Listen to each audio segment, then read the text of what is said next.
আসসালামু আলাইকুম viewers, Sabbir solve একাডেমির পক্ষ থেকে আপনাদের সকলকে স্বাগতম। তো ভাই আজকে আমরা লগের একটা গুরুত্বপূর্ণ গণিত সমাধান করি।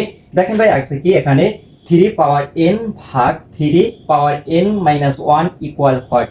এই গণিতটা আমরা কিভাবে খুব ইজিলি সমাধান করব। তাহলে ভাই আগে আমরা এখানে ভাগ চিহ্ন আছে, তাই আমরা ভাগ চিহ্ন আকারে আগে সাজাই। তাহলে ইকুয়াল এখানে লিখতে পারি, উপরে আছে ভাইয়া 3 পাওয়ার n আর নিচে আছে 3 পাওয়ারে n মাইনাস 1। আমরা ভাগ আকারে প্রথমে সাজিয়েছি। তারপরে ভাইয়া এখান থেকে আমরা লিখতে পারি উপরে 3 পাওয়ার n আর নিচে ভাইয়া এখানে এটা কিন্তু পাওয়ার মানে গুণ আকারে আছে। তাহলে আমরা দুইটা ভিন্নভাবে মানে ভাঙিয়ে লিখি। প্রথমে লিখতে পারি 3 পাওয়ার n গুণ আবার ভাইয়া 3 পাওয়ারে আছে কি মাইনাস 1, মানে দুইটা আমরা আলাদা আলাদা ভাবে লিখেছি।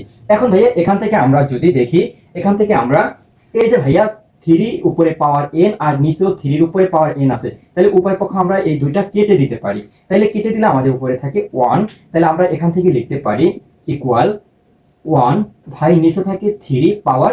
এখন ভাইয়া এখান থেকে আমরা লিখতে পারি কি যে উপরে 1 আর নিচে এটা কিন্তু ভাগ আকারে আছে, যেহেতু মাইনাস তাই আমরা লিখতে পারি 1 ভাই 3।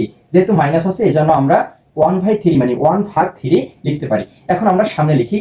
এখন এটা আমরা ভাগ আকারে মানে 1 এর সাথে ভাগ আকারে আছে, তাহলে এটা আমরা যদি গুণ করে দেই, যেমন 1 এই উপরের 1টা গুণ, এখন এটা ভাগ আকারে আছে, তাহলে যদি ভাগ থেকে গুণ করি তাহলে আমাদের মানটা কি উল্টিয়ে যাবে। যেমন উপরে আছে 1 আর নিচে আছে 3, তাহলে এটাকে ভাগ আকারে এখন আমরা গুণ আকারে করলে আমাদের উপরে হয়ে যাবে 3 আর 1টা আমাদের নিচে চলে আসবে। তাহলে ভাই আমরা গুণ আকারে সাজাইলে উপরে হয় 3 আর নিচে হয় 1। এখন দেখেন এখানে আমরা যদি 1 1 কেটে দেই, আমাদের রেজাল্ট থাকে 3 ইকুয়াল 3। এটাই কিন্তু আমাদের কাঙ্ক্ষিত অ্যান্সার।